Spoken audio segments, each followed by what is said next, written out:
Welcome to Long Live Childhood, a pediatric health and wellness podcast presented by Rady Children's Health. I'm Amanda Wilde, your host, and Amy Frias is here as well. Amy is a community health educator at Rady Children's Health in Orange County.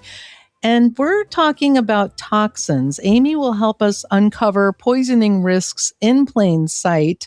Amy, thank you for being here. Well, thank you again so much for having me, Amanda. Yes, poisons. Now, I think one thing I've loved to share with parents, poisonings don't always come with skull and crossbones, which is something that you could see so blatantly as poisonous.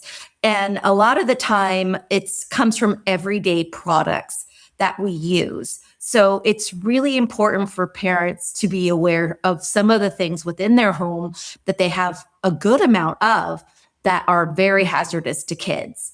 One of the big ones that has been talked about in the media is button batteries. Now, the thing about button batteries is it's a battery and they're so small and they're in things like your remote for your TV. They're in your key fobs. They're in a lot of products that you have just laying throughout your home. They're in children's toys. And these are round, flat batteries. And we have kids that are ingesting them and the amount of damage that they do to their esophagus. And we've had kids actually die from button batteries. So that is something that parents need to be aware of, that they actually have in their home that is very toxic to kids. And they probably didn't even know they had it. And it's important that, you just have to check their toys. If they make noise, see how easy it is to remove that back cover to access that button battery. And if it's easy to do, it's most likely a recalled toy. They're really trying to do a lot of looking at how accessible these batteries are because of how dangerous they are.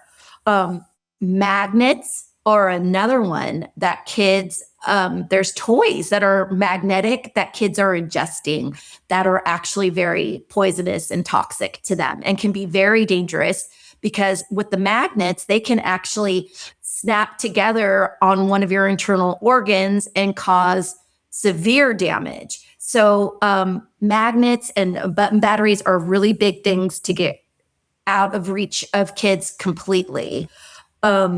Medications. We have medications in our home. Some people lock up their medications. Some people don't.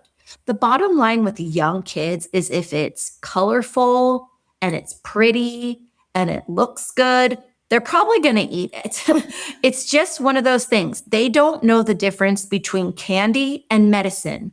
And if you're ever curious, go onto the poison control website and type in candy or medicine, and there is a game that you can play that shows you two different things. One's candies, one medicine, and it's easy in the beginning, choosing what is what. But as you go on, it's almost impossible. And that was an adult can't figure it out. A child is not going to figure it out. So keeping those things away and also making sure guests, when they come over, they're not leaving their purse on the floor with their medication in it or something like that. So keep those things out of reach of kids. Laundry and cleaning products like Tide Pods, all of those things can be extremely dangerous to kids. And why do kids eat Tide Pods? Your guess is as good as mine, but it is colorful. And they don't know. They literally don't know. And the bottom line is their taste buds aren't fully developed until they're a little bit older. So they don't even taste it. If you think of those cleaning products we store typically under our sink, some of those, like Pine Sol, look identical to apple juice. It's crazy. So you have to really kind of try and keep those products up high and out of reach, because with kids ingest them, that is a poison and it's very scary. Real quick on the medication, vitamins can even be really dangerous to kids, like sleep aids or iron or any of those types of vitamins.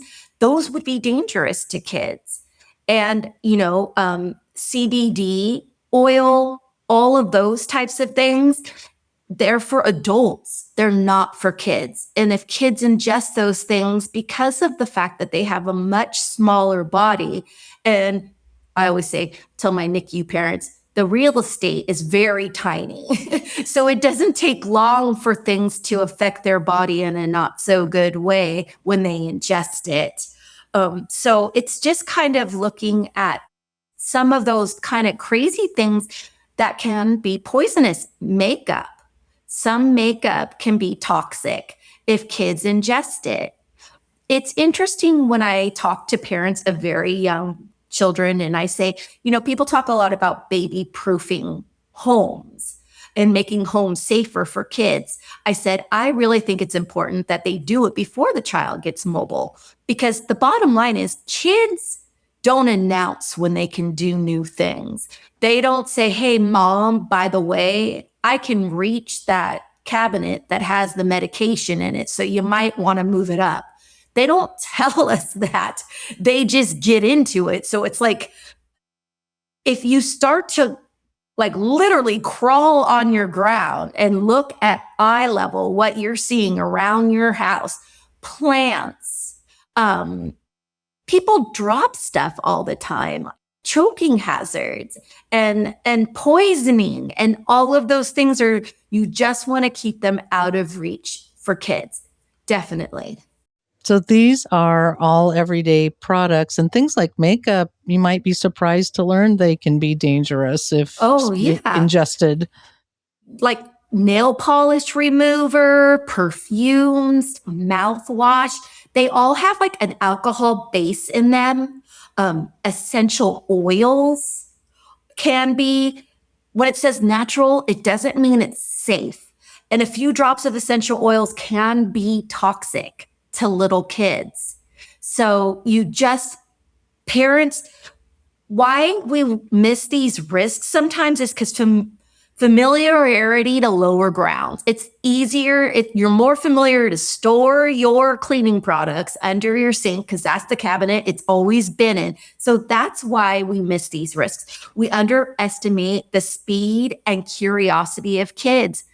Like I said, they don't say, hey, don't leave me on this changing pad on the couch and walk away because I can roll over. They don't tell us. So it's not until they roll over that you're like, crap, they can roll over. They don't announce these new skills that they've achieved. And that's the scariest, but the most amazing part of having kids. We always rely too much of saying something's out of reach. Again, I don't know if they break out some super stretch arm, but things that you don't think they can reach, they can reach. If it's within their eyesight, they will find a way to get it. So it's just important to just be very aware of your environment and what items you have that are accessible to those kids. If they saw it, and they definitely would get to it. So while you have to obviously think ahead of time and taking into consideration your own environment, are there some 3 or 5 important prevention steps all families can take right now to reduce risk of poisoning at home? Definitely.